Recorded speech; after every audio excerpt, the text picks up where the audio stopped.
Testing. Hello. This is Dorphilia, and that's me, Elsa.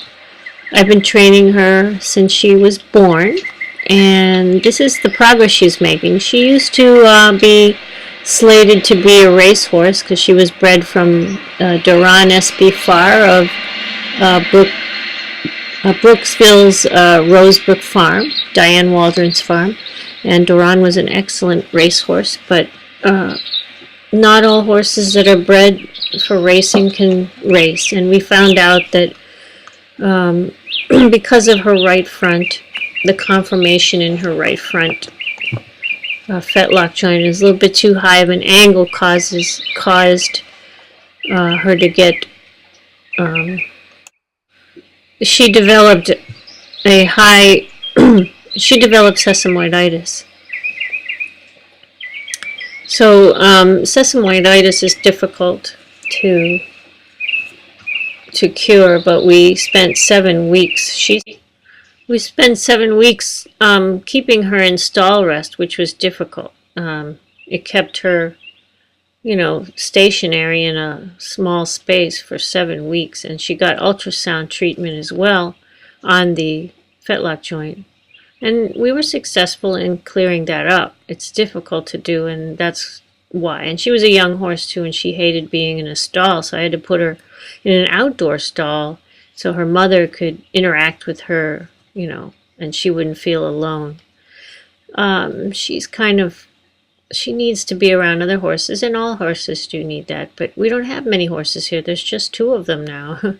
Baby passed away in 2009. Sierra passed away in 2010. She was a great teaching horse. Baby was my best horse I've ever had. I hope I have another horse like her.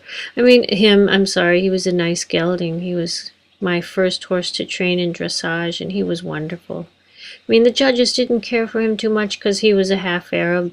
And she's an Arab, and Arabs never get treated very nicely by dressage judges. But still, they have the heart to work for things, and she's got the right color now, but because bays seem to be very preferred. But if it's not a warm blood, the judges really take at least 10% off of an Arabian when it enters the ring. They don't like the way they hold their tail. That makes it look like they're stiff in their back, but they have one less vertebrae, so their tails are never going to be as low set as a warm blood. But I've had luck in having not luck, but I've trained my Arabian horses to relax their spine so that they hold their tail low and they don't swish it around high and stuff like Arabians do when they run.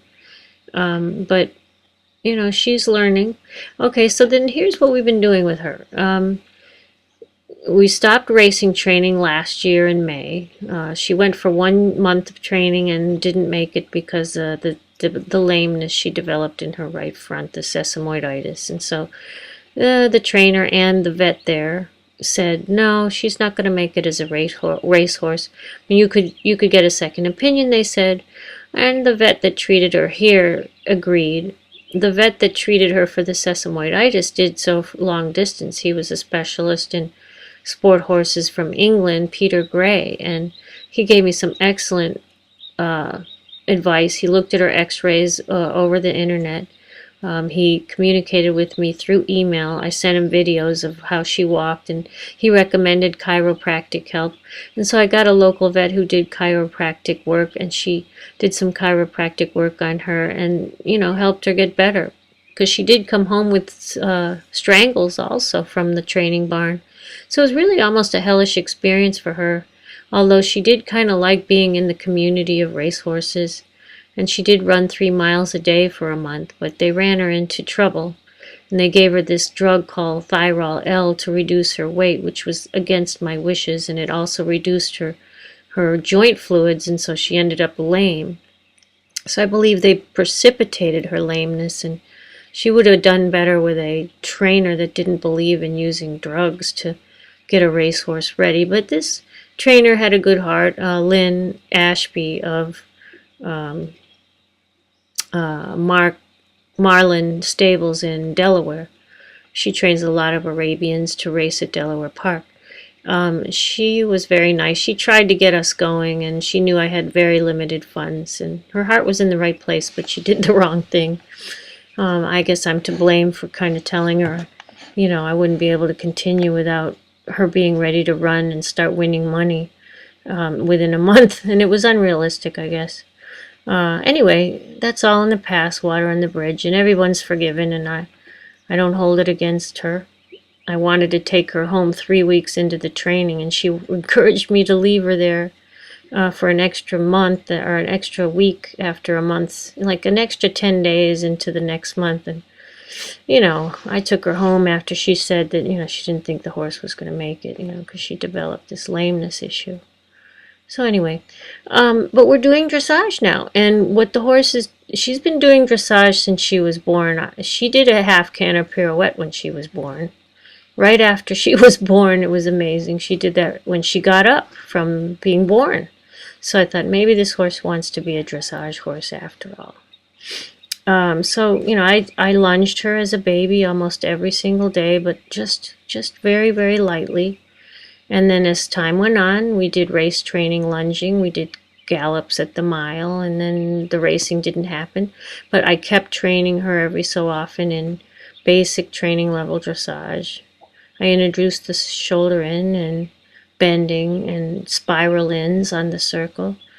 So here's where we are now. I mean, we're trying to get her to consistently stay on the bit, and she does try to come above the bit, but then she's a baby. They still do that. She's only 5 years old, and she's going on 5.5 now, but this video took place in the summer, and she had just turned 5 a couple months before this video. So she's still a baby. And she's good. She's really having a lot of good moments of bending and being on the bit. I frankly think she's more athletically put together to get round than Baby was, to round up her back and to bend and enjoy being on the bit more. She likes it when she's doing trot work. She never used to like it in the beginning, but she's enjoying trot work now, as you see. And her main problem right now is picking up a right lead canter consistently, and we're working on that. We've done a lot of shoulder in on the right. We do a little extra every day of shoulder in on the right. And we do bending, leg yielding, and bending and spiral ins. Like right here, we're getting her warmed up in the trot with a spiral in. And it looks like I'm doing more sitting trot here, and lately I've been doing more posting trot with her. But at this time that the video was shot, she was still kind of mixing up her right and left leads, but you'll see later on that, we did work on that. We do focus on that. That's the only thing I see as a hurdle right now for her, and not including me. As the rider, my conformation isn't too bad, but I have scoliosis, so I tend to lower the left shoulder, and I have to consciously move it forward so that it looks level. So I'm always thinking about that when I'm up there. And then she prefers bending to the right, and bending to the left is a little bit of a difficulty, but we work on that. So every horse is not ambidextrous, but you make them that way by training a little bit more on the side that's not as flexible. So anyway, with my conformation, I have to remember the shoulder, and I also have to think about, for some reason, the shoulder hip heel position is difficult for me in that I don't put my heels under my hips. So I'm constantly having to think about the leg correction, and since I'm not taking lessons just yet, and I plan to very soon, there's nobody there to say, Elsa, your heels under your hips. And I really need somebody to keep telling me that, or I should get a mirror. And see, I've been videoing, but you see it after the fact. So you're not there immediately getting corrections. So I think I'm hindering her a little bit, but my hands are getting more steady, which is good. Every rider has to work on having soft, steady hands. That's constantly what the riders hoping to achieve. And, of course, when you master this sport, which I think takes lifetimes, your hands will be an asset. You won't interfere with the horse's motion, and they'll be comfortably on the bit without being nagged or poked or yanked on. Especially you need to develop independence of your hands and your seat. That's why lots of lunge line work is important if you have a good schoolmaster horse, which I don't have right now. And I'm sure I'll get the opportunity because Eliza Seidnor, who I'm planning to take lessons with, she has a schoolmaster mare that looks very good for lunging, working on a rider's seat. So I may do that every now and then with her. But I'm planning on taking Dorfilia to her farm. I visited her farm. It's a nice farm, very nice. And Cindy Seidner is there. She judged Baby once, I think at least, at an Arabian show, as she probably barely remembers, but of course it was one of her many shows that she sat and judged for, I'm sure. And this was long ago in the 90s, when Baby was young and doing his dressage. Dorfilia has yet to go to any show or any lesson. She's had her whole life here except for the month in Delaware. So, and she's a bit of a pistol. She's a challenge. Mares are definitely a different can of worms. You have to think about the estrus cycle and what the pressure from the ovaries get from the rider, and you have to be careful about that. And I found that giving her raspberry leaves is very helpful, but it's not completely dealing with some of the problems we've had, like recently. I keep a diary of her, and recently in September, when her bridle broke, I bought her a new bridle, and coincidentally, perhaps, the minute I started using the new bridle, she started having spook episodes. It was late September, 19th or so of September, mid to late. She starts spooking like 4, 5, 6 times during a session. And we were planning on taking lessons and taking her 2 lessons. And so these wild spooking episodes developed and started to become really frustrating and dangerous. And then I looked in my diary and she did the same thing in the spring.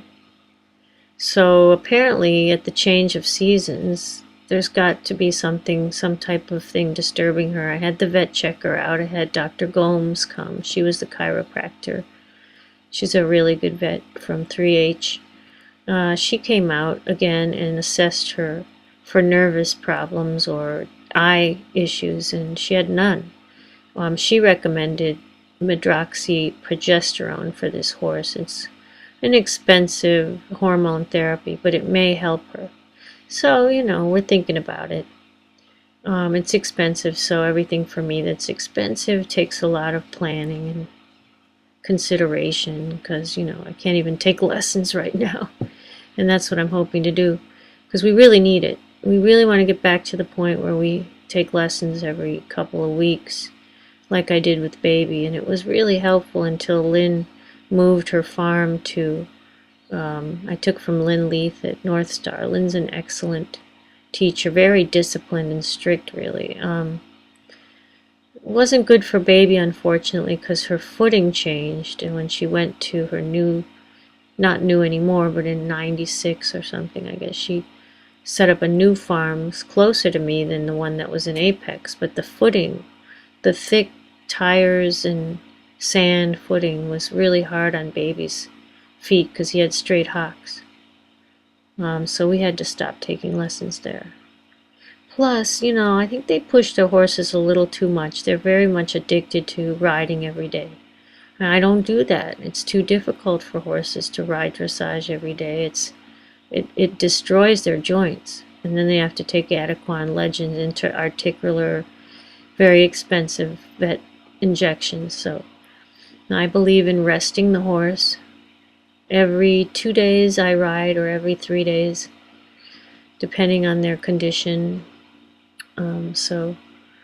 And then they're happy. I mean, Baby was very happy when I started doing that. I used to ride him every day, and he would just get worse and worse, and it just he would get lame. So, I don't ride them in dressage every day. You have to do something else on those other days, like take them on a trail ride them bareback, get off those circles. That's really hard for the joints, especially young horses, and you can really damage them, and it's just too much. I mean, you really have to consider that they're growing and they're not done growing. Okay, so let's think about what we're doing here. Doing the spiral in, we did it going left and now we're doing it going right, and we're concentrating on the right bend here. And as you see, she's becoming quite steady. I didn't get this kind of results from Baby when he was her age, and not for many years. And she likes to keep her nose bending to the bit. She kind of accepts the bit, but she does like to bring her head up above the bit a lot too. Are we going to the left? Yeah, oops. We're going to the left, and this is her stiff side, so she's doing a lot more head rocking here. So I have to hope that that's going to stop. Now, when I went to visit Eliza and check out her lessons, while she was giving lessons, there was a young horse being trained there by a very good rider, apparently her assistant. And he was doing similar things, and I asked how old the horse was, and he was 4. He was a gelding, so that's an advantage. But he was 4, so he was doing what she's doing, kind of going nicely for a few strides and then picking his head up, and then going nicely for a few strides and then picking his head above the bit. So apparently it's something that babies do, because they're just still developing. There's a lot of development that goes on, and a lot of modeling and bone modeling and remodeling and elasticity that has to develop, impulsion and strength from the hocks to continuously hold their head in the carriage for dressage and use that schwung that they should develop through their back up through the front. Okay, so now here we're working on the canter already. So she's doing a left lead up, and she's mixing up. No, she's doing it right. So there's her left lead. She has a very wild depart for her left lead. It really, you have to think that you got to hold on and just try to sit and just let yourself calm down and become a part of her. And then she gets better with each stride. But hopefully, I've been doing canter strike-offs with her. I have done canter for a quarter circle, then trot, and then canter for a quarter circle, then trot. Canter, trot, strike-offs with her on both sides, and I think it's helped. But now I'm just trying to just get her to do calm departs and letting her go for a while. And she just goes, and then she calms down, and then we usually get to a nice trot, and then we come to a halt, and she gets a treat. So that's where we're at on the left side. Now the right side, since I did spiral in, looks like I did spiral ins and shoulder ins on the circle on each side already. So after I work a little bit of the left lead, which is stronger than her right lead and not a problem because she picks up the correct lead on the left side, then I do more work on the right side. That's what I was doing in the summer. But as I was mentioning, she had this spooking problem in September, and her right side, her right lead started to get better, and her left lead was starting to get more difficult because it was still too wild. So she started to become pretty good with the right lead. And then she spooked really badly one day while we were walking after completing a session, and she popped some ligament or muscle, or tore a muscle in my left leg. And she spooked violently, made a 180 whip around turn. It just sound in my leg, and I jumped off. I said, and I didn't want to stay on her, because usually I stay on her through all her spooking. I don't like to let her go, because she could run off and get hurt somewhere. And, but she was good. She stopped and ate grass, and after she got done spooking, and here I was laying on the ground wondering if I could walk. I wondered if my hip had been dislocated or something. But I got up and I was okay. I had to kind of squeeze everything, and it felt really weird. kind of like I felt after she kicked me in the ribs and broke a couple ribs. It was a strange feeling, but I didn't go to the hospital or the doctor this time. I just wrapped it up and put ice on it and gave it some rest. And I looked it up on WebMD, and torn muscles, if they don't hurt too much, are mild and they just need rest. So, yeah, it's definitely improved. But in the interim, I went ahead and got the vet to come out and check her, and she did some lunge. She had me lunge her before she came out, and she ended up spooking on the lunge line and doing a lot of very, very galloping small circles. They weren't big enough, and I think she strained some muscles in her stifles or in her hindquarters, and so she's been trying to recover from that. She was mixing up her right lead and her left lead on the lunge line, which she had not been doing. So I had to give her a couple weeks off, and then now we're just trying to get back into our routine after she stops mixing her leads on her lunge circles. And she's been improving. So now I did get on her once, about 3 weeks after I injured my leg, and I got on her and she was calm. So she's stopping the spooking, and it sort of coincides with the diaries that we have. The diaries tell me that she spooks in the spring between May and June, has a bunch of spooking episodes according to the diary. And then it stops, and then she's like, this day is in July, no spooking, just, oh, and there she goes with the wrong lead. Okay, so that's her problem on the right. So we catch it, I stop her, I try to get her to stop, and then we start again. So we try again, and we're going to work the right lead a lot more than the left lead, as you're going to see here. And I've noticed that my right leg is a little bit in front of the vertical line, hip, shoulder, hip, heel. My left is even more in front, and it shouldn't be. So it could be why she's picking up the wrong lead. My left leg needs to be further back to cue the left lead instead of that. My position is wrong. So that's part of her problem, is my position. So she picked up the wrong lead again. So that left leg needs to be much further back under the hip. And I'm sort of leaning forward there. It's more of a gallop, and she's much better now than she was in the middle of the summer. She's actually more controlled on the right and easier to do right leads. And even on the lunge line, she's been consistently doing a right lead. The last time she was out, she didn't mix it up like she had been when the vet came.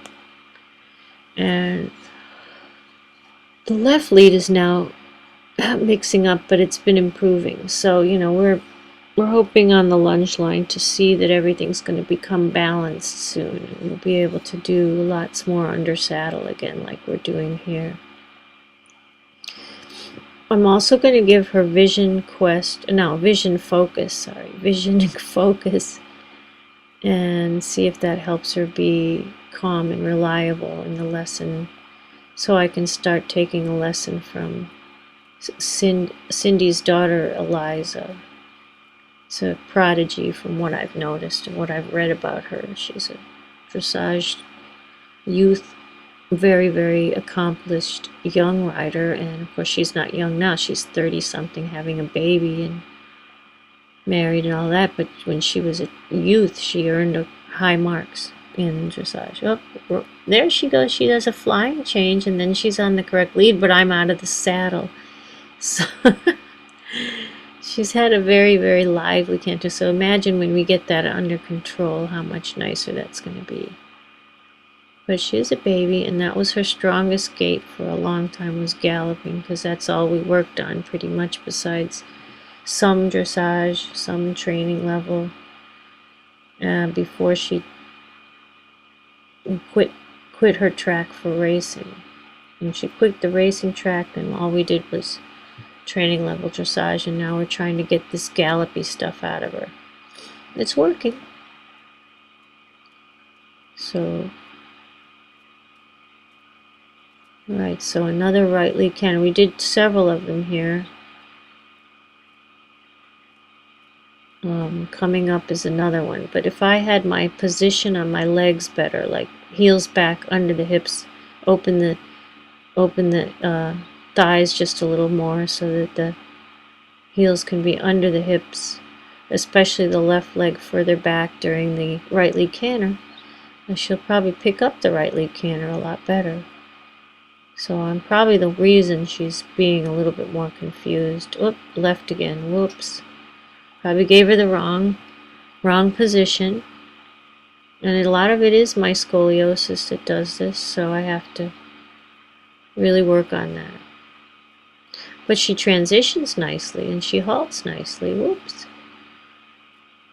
So there's a lot of pluses about her. She's very athletic, but she is an Arabian and she's a mare. So those are very challenging things for dressage. Look at how fast. But it's a right lead canter. Yes, so that was good. So we were working on it long enough till we got good results. And I think I should have quit on that one, but I probably thought, well, let's do another one. You know, you never know when to quite quit. It's good to quit on a good note. And I think we did. I didn't stop till we got a right lead and were successful. So here we go again. We're getting ready to do this again. I think I found it was easier to pick up the canter from the walk instead of the trot, because it seemed like she'd fail to pick up the correct lead from the trot. It might have been me, because it messed up my seat position. You know, there's a lot to think about when you're sitting.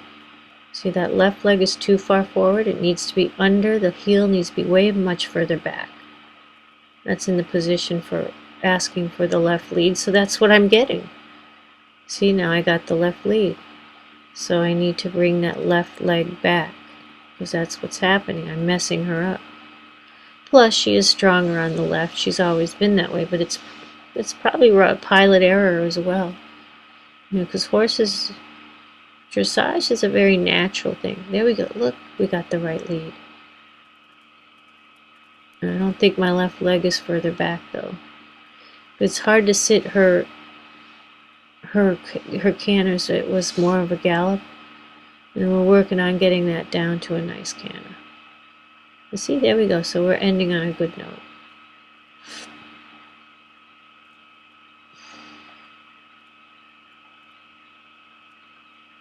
And as I said, this was July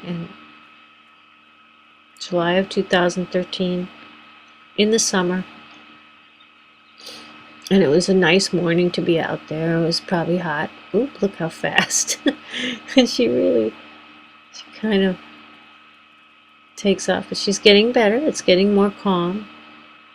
It's going to take a while to get a real nice canter. But we're getting there. As a matter of fact, her canter departs were a lot better in September before the spook episodes. And then when things got spooky, I was really trying to hang on to calmness, and she was good when she was busy doing trotting and even working on her canter. But the time she would spook would be when we were doing walks on long lines, long reins, and cooling her out. She'd start looking around. She starts looking around, getting nervous. So she really needs to be busy, doing dressage, doing different things that require her focus. And she's easily distracted. So that's our challenge, is how we can keep her focused while walking on a long rein, because that's a very important part of a dressage test, at least in training level.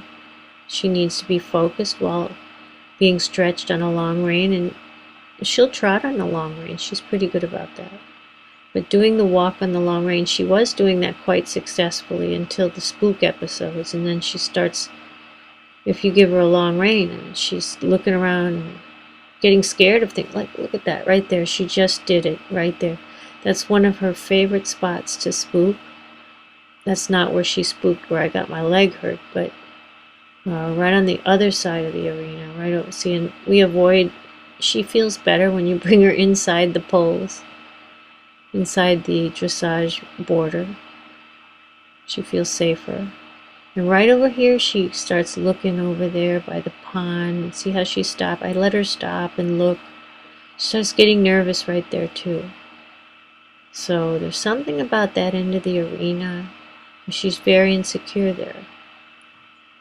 Her own arena. And she eats grass right next to that arena. The place she's looking out to, for some reason, it looks different to her.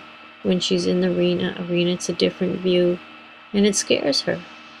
I don't know why. I feel like I should put blinkers on her, but you can't use blinkers in a dressage test, so she needs to get over this. So she may always need vision focus. If it works, she may need medroxyprogesterone as a mare in dressage.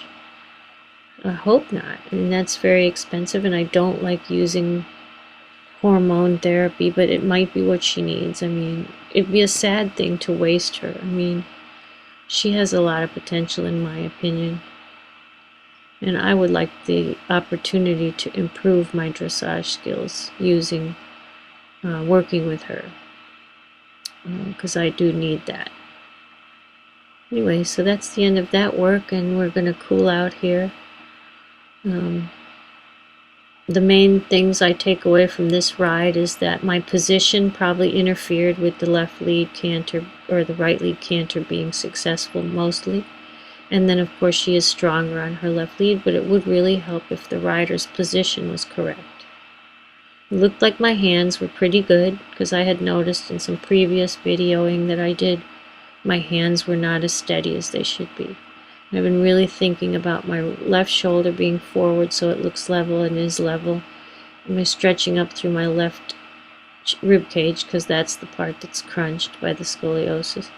And then keeping my heels under my hips. That's been hard to do. As you see, I'm still sort of not getting the feeling there. And, I've been riding for many years, and it seems like, I don't know if it's just because of her or my age or what, but it's been a particularly annoying thing for me to see my heels in front of my hips. I don't like that. And so I'm trying to keep that in my mind, and it's important to get lessons so that that can be corrected.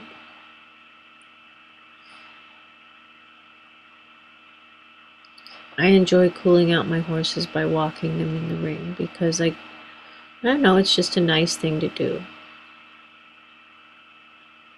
It was hot too, so when it's hot they should cool out when they're done. And dressage is a very demanding sport. It may look easy, but it's not. A horse is lifting your body weight with their hocks and with their impulsion, and that's all a lot of work for their joints and their soft tissues. And that's why it's really important, especially young horses, to get rest in between their dressage works. And I mean a couple days. If they're ridden every day, you can bet that you're going to need Adequan and Legends and interarticular injections given by the vet to keep them sound. They're going to get inflammation and lameness, and they're going to get sour. You got to give them other things to do, like if you can, take them for little trail rides. She is not good on the trail by herself. We still have to solve that problem. I just give her days off, and then I ride her every third day. Hopefully increase it to every second day. But so far I have to be careful because she has developed some issues. Thank you for watching. Have a great day. Enjoy your rides.